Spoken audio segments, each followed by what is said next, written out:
Welcome to this edition of CNUSD Reads. My name is Lisa Puckett. I'm the Vice President of Advocacy for the Corona-Norco Council of PTAs. And I'd like to read to you one of my favorite stories, Madeline Finn and the Library Dog by Lisa Papp. And sit back and enjoy. I do not like to read.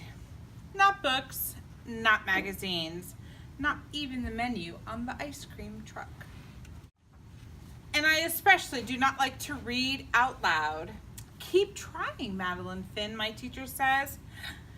But sometimes I forget the words. Sometimes the sentences get stuck in my mouth like peanut butter.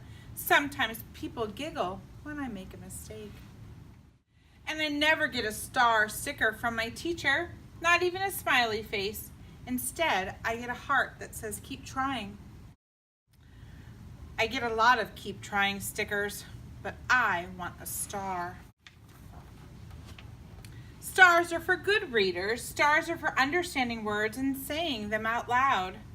But I know what else they're for. Stars are for making wishes. So I make a wish for my very own star.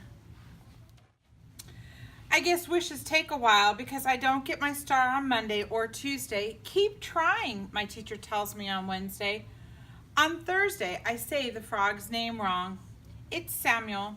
I try to get away with Sam, but it doesn't work. Friday is no better. On Saturday, Mom takes me to the library. Hello, Madeline Finn, Miss Dimple says. She's our librarian. I do not like to read, I remind her, in case she forgot. Oh, I remember, she says, but today we have something special, something you might enjoy. Madeline Finn, would you like to read to a dog? Mrs. Dimple leads me over to a big white dog. This is Bonnie. Why don't you pick out a book to read to her? She's a great listener. Bonnie is beautiful, like a big, snowy polar bear. Would you like to try, Mom asks. Yes, please, I say, but not very loud. At first, I'm nervous. I get the letters mixed up. The words don't sound right. But then I look at Bonnie, and she looks right into my eyes, and she doesn't giggle. I feel better. I try again. Halfway through, I get stuck on another word. Bonnie doesn't mind. She puts her big paws in my lap and lets me pet her until I figure it out. After that, Bonnie and I read together every Saturday. It's fun to read when you're not afraid of making mistakes. Bonnie teaches me that it's okay to go slow and to keep trying, just like the sticker says. I still don't have a star, but I can be patient like Bonnie. Soon it's almost time to read in class again. But when I go to the library, Bonnie's not there. Neither is Mrs. Dimple. Would you like to wait for another dog? Asked the other librarian. No, thank you, I say as politely as I can. Don't worry, Mom tells me later. Bonnie was just busy today. But what about school, I ask. You'll do fine, she says. Just pretend that you're reading to Bonnie.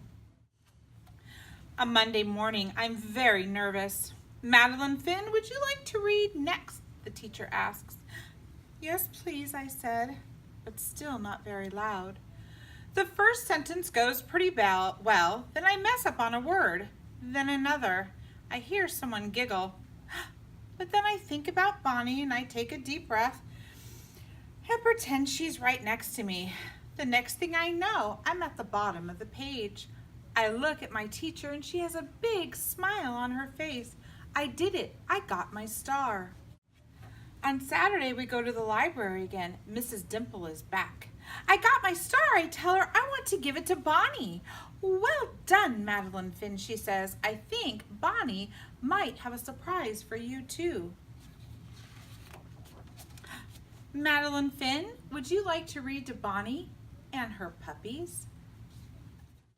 Yes, please, I say, nice and loud.